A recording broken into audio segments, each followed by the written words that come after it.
lesionados, quem volta, quem não volta, quem já está disponível, quem não está disponível. O que é que acontece? O jogador se machuca, vai para fisioterapia, faz seu tratamento na fisioterapia, pode ser em um período ou em 2 períodos, dependendo da lesão.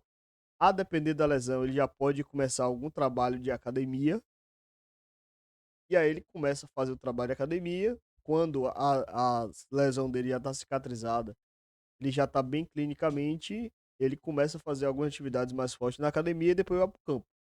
No campo, ele inicia a transição com o preparador físico, e aí vai batendo bola, vai dando tiro, vai vendo como vai fazendo controle para ver como é que ele tá se sentindo, como é que ele não tá se sentindo. Então é o início, a fase 1 de transição.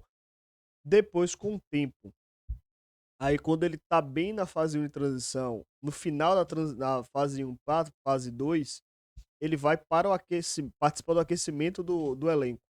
Ele faz bobinho, faz as primeiras atividades, e aí na hora que vai para a parte técnica, e aí pode ser um tático, um técnico, como foi ontem, não, a dinâmica de posse de bola, de controle, de passe dominado, enfim, quando vai realmente para o trabalho de campo, ele aí volta para a mão do preparador físico para fazer mais atividades específicas com bola, e aí depois, a depender da evolução dele, depois, 1 semana, 10 dias, ele começa a ser integrado ao grupo para fazer atividades técnicas com o treinador. Você tem essas várias etapas aí antes de considerar que o jogador de fato está liberado. Durante esse processo de academia, final de lesão, essa situação toda, ele pode ir a campo para dar uma corrida, para dar uma soltada na musculatura, pode ir a campo de repente bater uma bola, mas enfim, não é uma transição de fato para a liberação dele, mas somente uma atividade para ele voltar a ter contato com o gramado. Por que que eu digo isso? Para poder explicar a situação dos lesionados. Indo do mais longe de ser liberado para o mais próximo. O Jamerson já tá caminhando na esteira, já tá fazendo um trabalho na esteira. Então, assim, tá evoluindo a lesão dele. A lesão dele foi mais grave do que a de Cauã. E Cauã foi apenas uma fratura, apenas entre aspas, né?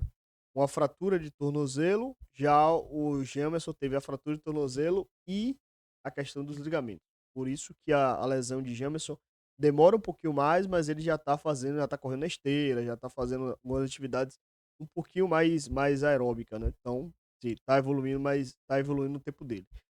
O Cauã, que teve a fratura de tornozelo na mesma época de Jamerson, ele já tá no campo, já participou do aquecimento, inclusive no dia de ontem, e na parte técnica ele foi para a transição com o Diego Almeida. Então ele fez um trabalho, quando o time estava treinando a parte técnica, ele estava com o preparador físico fazendo a transição. Então pode ser que ele seja liberado aí, talvez para o jogo do Fortaleza, mas com alguma certeza para o jogo diante do Fluminense, o Cauã deve estar disponível para o grupo geral. Rubens Ismael, ele tá fazendo já atividade na academia, inclusive bem antes do esperado. A expectativa era, eu falei isso inclusive ontem, né? A expectativa era que ele completasse 4 semanas no dia 10 ou no dia 13, não lembro bem de cabeça que eu falei ontem. Mas com 3 semanas ele já tá na academia, já tá fazendo um trabalho mais forte, físico. Já foi a campo ontem, mas foi um campo somente para bater bola, para soltar musculatura, não foi necessariamente para fazer transição com o grupo. Então ele ainda vai fazer um trabalho ainda, pode ser que diante do Fortaleza, já esteja pelo menos participando do aquecimento, mas, para o jogo do Fluminense ou para o jogo do Ceará ou o jogo do Fluminense, depois tem um Grêmio, né. Então, o Fluminense ou o Grêmio ele deve estar disponível. Renzo também participou já participou do aquecimento, já foi a campo, já iniciou a transição. Pode ser que o jogo do Fortaleza esteja pronto, mas aí vai depender dele, da evolução dele. Mas ele pelo menos já participou do aquecimento. Claudinho da mesma forma, já participou de aquecimento, participou da atividade, então a tendência é que seja liberado para o jogo do Fortaleza, mas ainda não está. Nem Renzo, nem Claudinho estão liberados para treinar com o grupo, diga-se de passagem.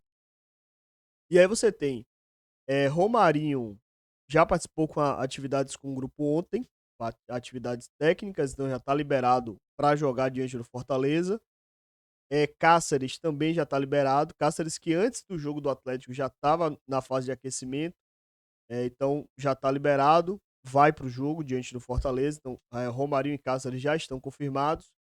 E quem mais? Acho que só dos lesionados, né? Já falei de Jamerson, Cauã, Rubens Ismael, Cáceres, Renzo, Claudinho e Romarinho.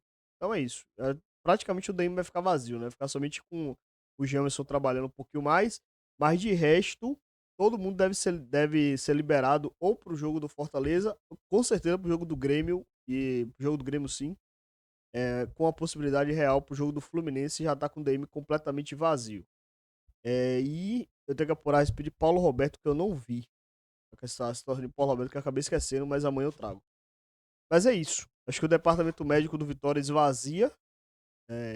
Rodrigo Chagas ganha mais opções.